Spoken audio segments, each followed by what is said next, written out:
Vicente Durán, el vicerrector, a los decanos, al doctor Yepes, al doctor Vega, a los invitados internacionales, estudiantes que me dicen que algunos vinieron de otras ciudades del país. La idea es hacer una introducción que les cuente a ustedes de manera tal vez breve, escueta, sin ser lacónica, lo que estamos pensando en el gobierno para resolver, o por lo menos disminuir algunos de los problemas que señaló el doctor Durán.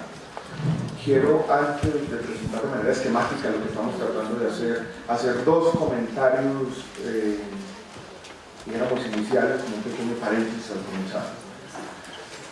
Uno tiene que ver con un comentario que ya se hizo con respecto a la decisión que se tomó ayer en el Congreso de la República de archivar un proyecto de acto legislativo que tenía como intención convertir a la salud en un derecho fundamental.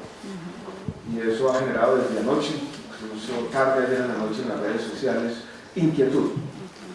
Pero yo quiero apaciguar un poco los ánimos y poner en contexto lo que eso significa, porque la verdad no tiene ningún significado. Y quiero decir lo siguiente. La Constitución, si ustedes miran el título segundo, que es el título de los derechos fundamentales, tiene dos capítulos.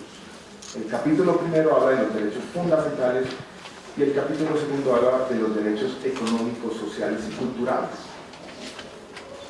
Desde muy temprano, la jurisprudencia constitucional del año 1992 borró esa diferencia.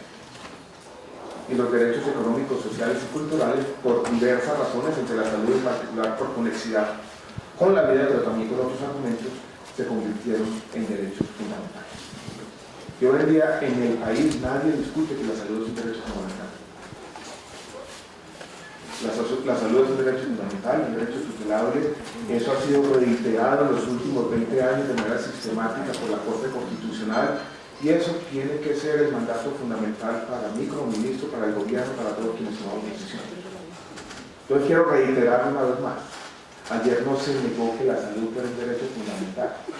Las razones que no fueron del gobierno, fueron del Congreso para, dijéramos, archivar este debate. Fue razones, si se quiere, que uno pudiera llamar de eficacia parlamentaria. Y es, ya que está establecido que la salud es un derecho fundamental, más bien gastemos nuestros esfuerzos y nuestras energías en que eso se cumpla. Y en discutir proyectos de ley como lo que le voy a contar un minuto.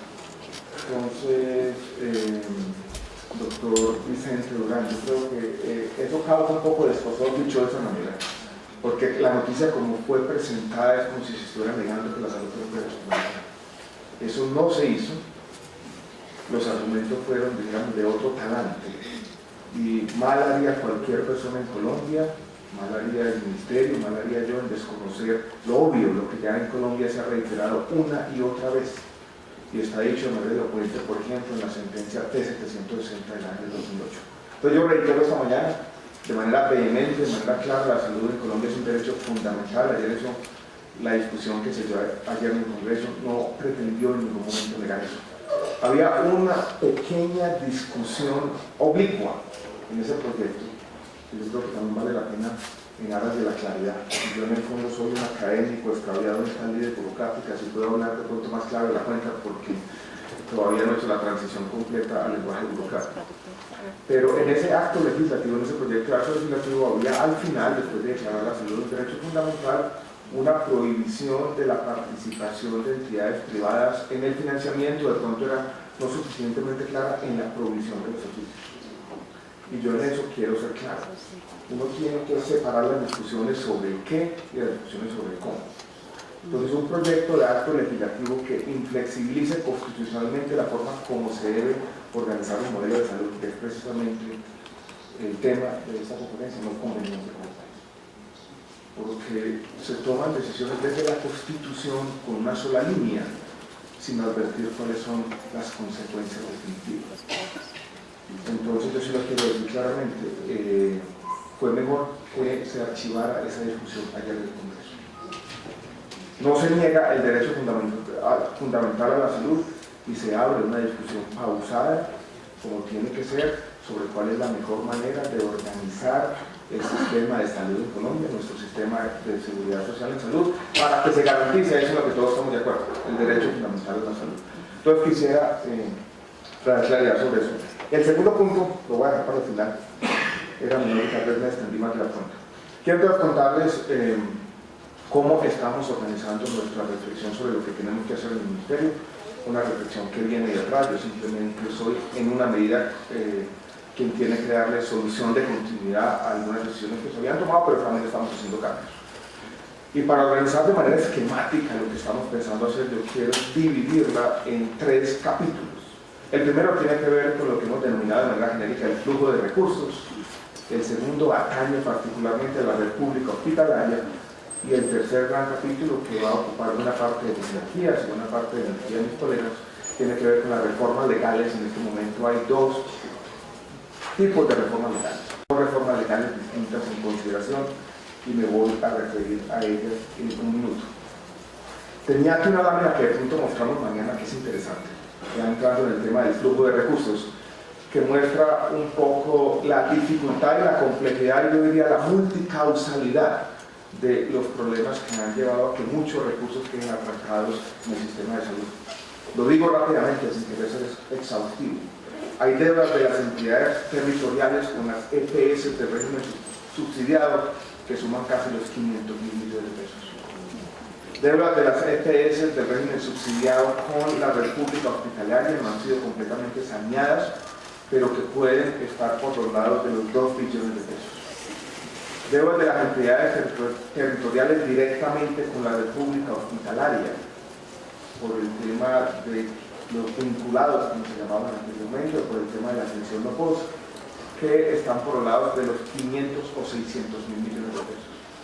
Deudas del FOSICA con las EPS del contributivo por el tema del no post, que superan con creces el 1 billón de pesos, o 1 billón de pesos. Deudas del EPS, de las EPS del régimen contributivo con la red pública hospitalaria cercanas a los 400.000 millones de pesos, con la red privada varias veces ese valor. Entonces, este es un problema serio, pero es un problema que cuando uno lo ve por primera vez, yo quiero transmitirles esta mañana la complejidad y por lo tanto la inconveniencia de diagnósticos que señalen una sola causa. Y hago 2 puntos para ilustrar lo que quiero decir.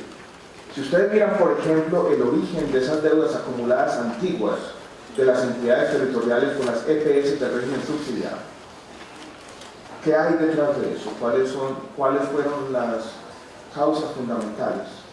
Yo lo puedo llamar de manera clara, sin rodeos, sin eufemismos inconvenientes. Fueron corrupción, fueron la captura del Estado de muchos recursos que se giraban por el Sistema General de Participaciones a las entidades territoriales y que fueron capturados en muchos casos, en buenas partes del país, por grupos armados. Mañana también trataremos de mostrar un mapa que muestra dónde están concentradas esas deudas de las entidades territoriales con el régimen subsidiado en salud, que básicamente es el mapa del conflicto armado en Colombia. Y son deudas históricas. Deudas que tienen en muchos casos las características de lo que en la literatura internacional se ha llamado deudas odiosas. El caso, por ejemplo, de un país africano, un dictador se endeuda internacionalmente, viene un gobierno democrático y le deja un legado imposible de miles de millones de dólares. En muchos casos, las conversaciones que yo comienzo a tener con los alcaldes en buena parte del país muestran eso. Un alcalde recién posesionado que quiere hacer las cosas bien, se robaron los recursos de la salud y tiene una deuda que superen 10, 12, 15, 20 veces los ingresos anuales de los municipios. ¿Qué estamos haciendo nosotros? Afrontando el tema con responsabilidad, tratando de ver qué hacemos, empezando una conversación que no atañe solamente al Ministerio de Salud, sino también al Ministerio de Hacienda. Y uno tiene que continuar todos los procesos penales, pero también garantizar la viabilidad de los municipios que quieren hacer las cosas bien hacia adelante. Pero miren que este es un problema de la descentralización, no es un problema del sistema de salud. El sistema de salud simplemente aparece como un síntoma de un problema más profundo. Porque muchas veces se dice que los problemas son todos culpa del diseño del sistema de salud. No, siempre. En algunos casos sí, pero en este caso no. Tenemos otro conjunto de deudas, dijéramos, en la parte del régimen subsidiado, que tienen que ver con las deudas de las EPS del subsidiado con la República Hospitalaria, donde hay deudas que tienen que ver con Caprecom, que también tuvo muchos problemas. Aquí está el viceministro Carlos Mario Ramírez, que pasó 3 meses allí tratando de una tarea casi imposible, que yo quiero resaltar ante el país, de limpiar lo que estaba pasando allí y de clarificar algunas de esas deudas, de sanear lo que tenía que sanearse. Pero es un problema que está creciendo y hay que aceptarlo de esa manera. Hay algunas EPS del régimen subsidiado que están intervenidas para liquidación, las deudas quedan allí acumuladas, rebotan en la República Hospitalaria y los recursos son ingentes, que muchas veces superan los que han hecho parte de la planeación fiscal del país, que estamos nosotros buscando fuentes, tratando de entender el problema financieramente, dimensionarlo, como siempre es fácil, y buscar los recursos de diversas fuentes. No voy a hacer más exhaustivo la cuenta, pero hay recursos, por ejemplo, en las cuentas maestras de los municipios acumulados del régimen subsidiado que pueden utilizarse parcialmente para resolver este problema. Desafortunadamente, la geografía de las cuentas maestras no coincide plenamente con la geografía de los problemas, donde están las deudas acumuladas más grandes. Hay recursos del fondo de garantías que pueden utilizarse. En algún momento lo que vamos a tener que hacer es, como nación, asumir algunas de las deudas, tratar de cobrar lo que se pueda cobrar y de esta manera poder darle un alivio a la República Hospitalaria del país. Pero créanme, es un problema complejo. Y es un problema que supera, que va más allá simplemente del diseño de nuestro sistema de salud y que, vuelvo y repito, yo creo que este punto debe quedar claro, tiene que ver con también ciertos fracasos de nuestra descentralización política de bienestar. Ese es el primer grupo de problemas. Del otro lado, en el flujo de recursos, tenemos problemas complejos del régimen contributivo, sobre todo los recursos del no-coste que se quedaron allí acumulados, que han sido difíciles de pagar, donde está, dijéramos, este ir y venir de glosas. Nosotros estamos tratando de agilizar ese proceso, pero también allí tiene que existir un equilibrio, que es muchas veces difícil, un balance entre la necesidad de que los recursos flujan rápidamente y también la necesidad de que uno termine pagando lo que no uno paga. Entonces, cuando uno examina, digamos, los problemas en su complejidad, se da cuenta que claro que hay un tema de recursos, pero que no va a haber soluciones inmediatas. De un lado tenemos un tema fiscal, una conversación que ya comienza con el Ministerio de Hacienda, y del otro lado el régimen contributivo, sobre todo un tema más administrativo, y de hacer que con medidas que faciliten, digamos, el movimiento de estos recursos, logre aliviarse las finanzas tanto de los prestadores públicos como privados. Yo creo que el problema puede solucionarse, también quiero dar una voz de optimismo, va a tomar de pronto un poco de tiempo, los recursos fiscales se encontrarán, vamos a hacer que algunos de los recursos fluyan, es una labor fundamental. Ya venía trabajando el Ministerio en eso, estamos observando que se reconozcan y se dimensionen las deudas en sus actos administrativos. Eso es lo que tiene que ver, dijéramos, con el flujo de recursos. Habrá más tiempo de discutir las medidas específicas. Simplemente quise transmitir 2 mensajes. Un mensaje de la complejidad, que esto no es fácil, y el segundo mensaje, que no todos los problemas se relacionan directamente con problemas específicos inherentes al sistema de salud, sino que el sistema de salud es simplemente donde muchas veces se revelan con una dimensión más trágica, como decía el padre Durán, los problemas de nuestra descentralización. Quiero decir 2 o 3 cosas sobre la República Hospitalaria, que es una preocupación. Y es un debate que se dio en algún momento en el país, incluso yo participé como académico en este debate, por allá en los años 2003-2004, pero es un debate complejo. Y tiene que ver con el diseño, lo que yo he llamado la convivencia no siempre armónica entre el régimen subsidiado y la República Hospitalaria.